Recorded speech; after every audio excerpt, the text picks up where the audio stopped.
కల్పించాల్సిన బాధ్యత తల్లిదండ్రులు. అది నిజంగా ఆత్మస్థైర్యం నుంచి వస్తుంది, అది కల్పించే బాధ్యత కూడా మనందరి మీద ఉంది. పద్మ గారు, ప్రస్తుతానికి మనకి సమయం మించిపోతుంది, కానీ ఈ చర్చని కొనసాగిద్దాం. ప్రతి ఆడపిల్ల బాగోగుల గురించి, దేశంలో బయటికి వెళ్ళే ప్రతి ఆడపిల్లకి నిజంగా రక్షణ ఉందా, పరిస్థితులు ఎలా ఉన్నాయి మాట్లాడుతుందాం.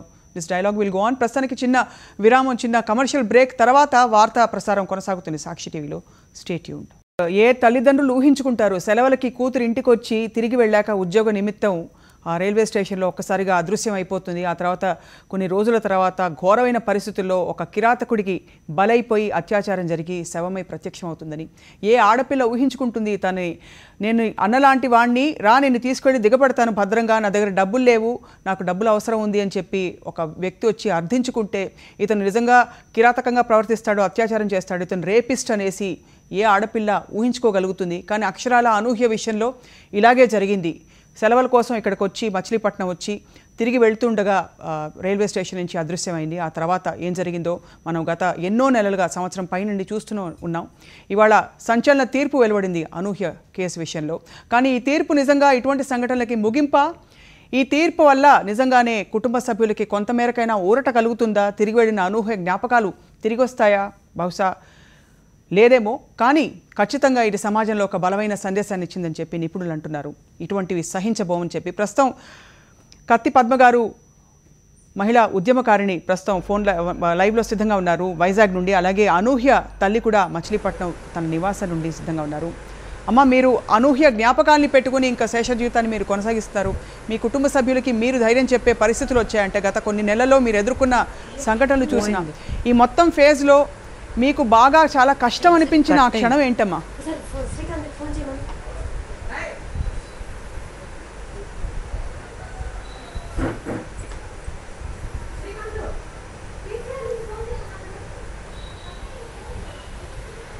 అమ్మ, మరొకసారి మీకు ఈ ప్రశ్న వేస్తున్నాం, వినపడుతోందా? రైట్, సాంకేతిక ఇబ్బందులు తలెత్తినట్టున్నాయి.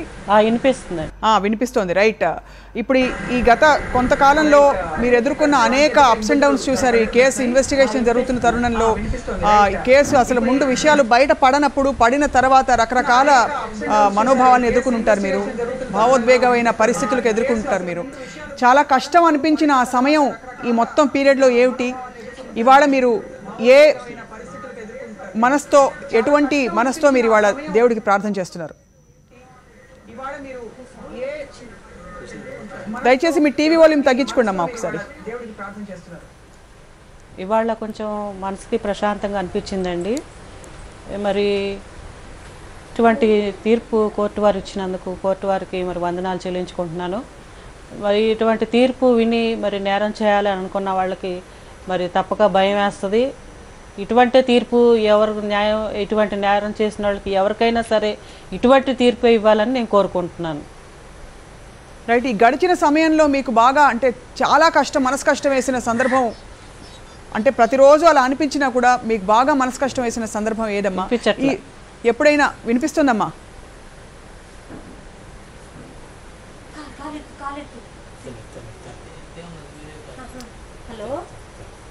రైట్, మరొకసారి తిరిగి వద్దాం మనం.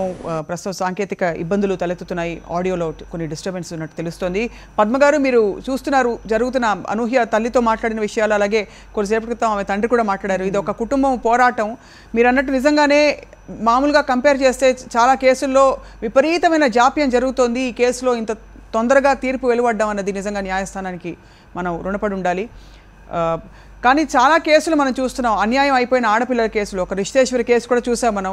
అంటే ఇటువంటి కొన్ని కేసుల్లో ఒక విధంగా, కొన్ని పరిస్థితుల్లో ఒక విధంగా ఇన్వెస్టిగేషన్ జరగకపోవడం, ఆరాలు తీయలేకపోవడం, దీన్ని మీరు ఎలా అర్థం చేసుకుంటారు? ఇదేంటి ఒక్కొక్క స్థానికంగా ఉండే వైపరీత్యాలు అంటారా?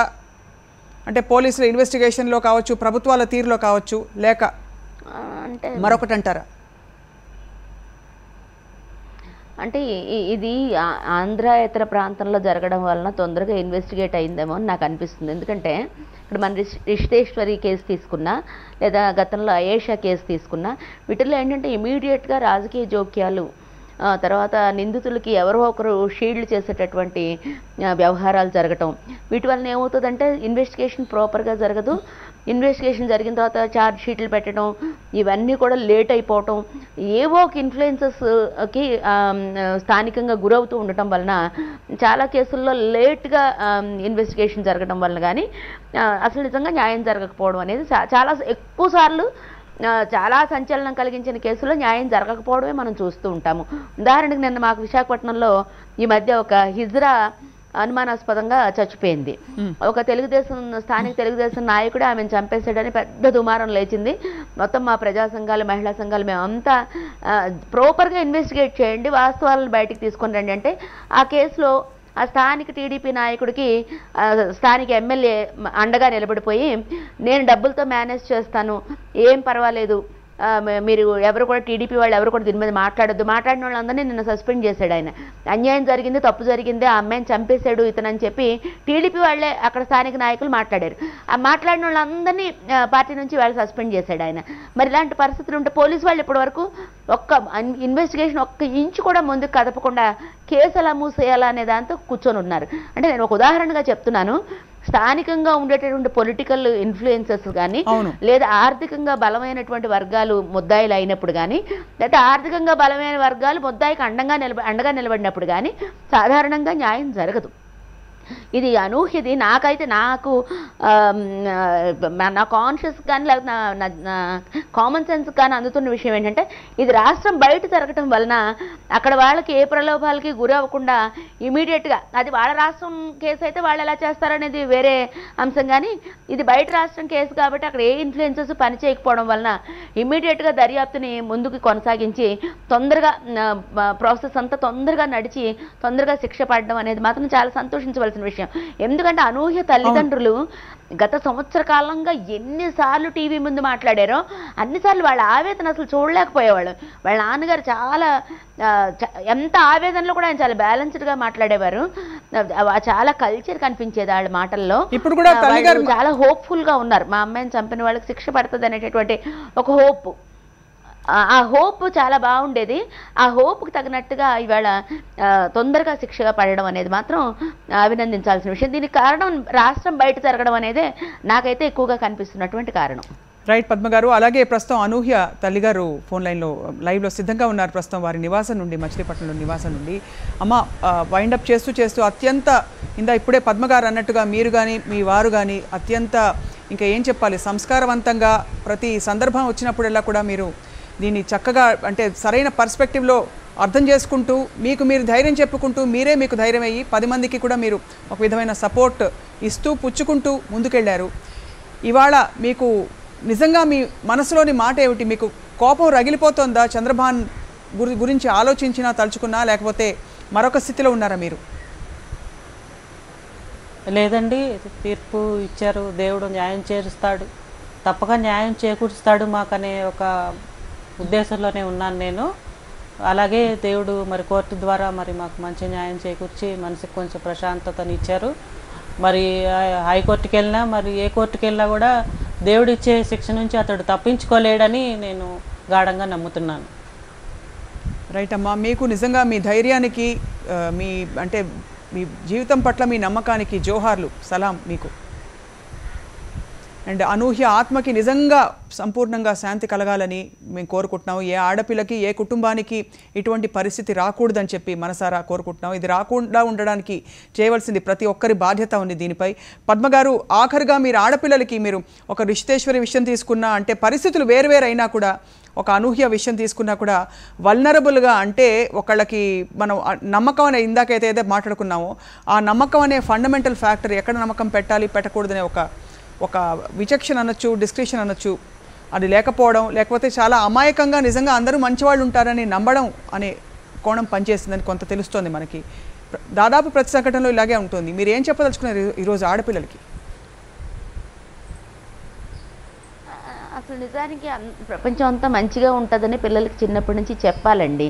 చెడ్డగా ఉంటుందని అయితే ఇప్పుడు పరిస్థితులు ఎలా మారాయంటే చెడ్డగా కూడా ఉంటుంది అని ముఖ్యంగా మగపిల్లలకి చెప్పాలి, ఆడపిల్లలకు కూడా చెప్పాలి. సమాజంలో ఎదురవ్వబోయే సంఘటనలు ఎలాంటి ఉంటాయి అనేది పిల్లలకు ముందు నుంచి తర్ఫీదు ఇవ్వడం మాత్రం చాలా అవసరం అండి. బయటికి వెళ్ళాక ఆడపిల్లలు సిగ్గుతో కుంచుకుపోతూ, భయపడుతూ, లేదా నాకెందుకులే అని ఏమీ పట్టకుండా ఉండడమో, లేదా మరీ అమాయకంగా ఎవరిని పడితే వాళ్ళని నమ్మేయడం ఇవన్నీ కూడా ఇవాళ కుదరవు. ఇవన్నీ పనిచేసే విషయాలు కాదు. ఇవన్నీ మనకి ఆడపిల్లలకు నష్టం కలిగించే విషయాలే. ధైర్యంగా ఉండడం నేర్పాలి. ఎవరిని తొందరగా నమ్మేయకూడదు. ముఖ్యంగా అన్నోన్ ప్లేసెస్కి వెళ్ళేటప్పుడు చాలా జాగ్రత్తగా ఉండాలి. ఎవరిని నమ్మకూడదు. తెలిసిన వాళ్ళని తప్పితే తెలియని వాళ్ళతో అసలు మాటలని డైలాగ్ అనేదాన్ని అలౌ చేయకూడదు అనేది మాత్రం పిల్లలకు ఖచ్చితంగా ఇప్పుడు నేర్పాల్సిందే.